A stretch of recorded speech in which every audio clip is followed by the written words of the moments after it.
geriausias būdas tiesiog pradėti nuo savęs, sutvarkyti savo kiemą, pačiam dažniau šypsotis. Vat, aišku, atrodysi neadekvačiai, bet jau žymiai geriau būti nenormalių, bet laimingų, negu normalių nelaimingų. Jau. Geriau nenormalių gyvų, negu normalių ir nusižudančių. Tai aš galvoju, pradėti nuo savęs, tada automatiškai visi tie negatyvistai atbirės, nes jiems nemalonu bendrauti su pozityviu žmogum. Tada, kai tu eini, tik ir neadekvatai šypsaisi, jau tokie pats neadekvats prie tavęs priartėja, tarp tavo pažįstamų vis bus daugiau pozityvių žmonių.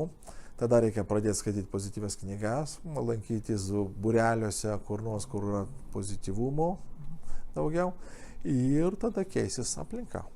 O dėl savižudžių aš galvoju, kad ir tai ne tik galvoju, yra įrodytas faktas, kad savižudžiai tai yra žmonės, kurie nėra išvystę tam vadinamus emocinės kompetencijos. Kas yra emocinė kompetencija? Emocinė kompetencija yra mokėjimas suvokti, o ką tu iš tikrųjų jauti.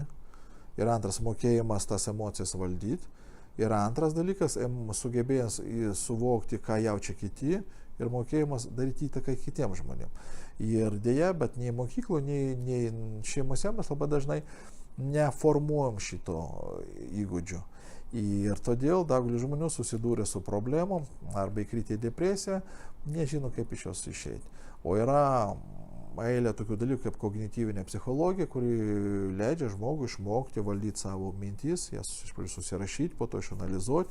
Ir aš žinau, kad žmonės, kurie sąmoningai su to dirba, jie iš tikrųjų tampa tiesiog atsparus tiems visiems sunkumams. Ir atkaklumas arba tas atsparumas sunkumams tai yra įgyjamas dalykas.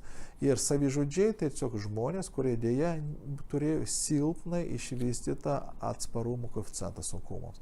Susidūrus su sunkumais, jie nežinojo, kaip to susidoroti ir tiesiog paėmė tokį ir priėmė sprendimą. Aš galvoju, jeigu mes mokyklose, namuose, įvairiuose kanalais žmonėms duotumėm tų žinių ir praktinių įgūdžių, o kaip susidoroti su sunkumais, iš tikrųjų mūsų situacija pasikeistų. Bet pradžiai geriausia pradėti nuo savęs.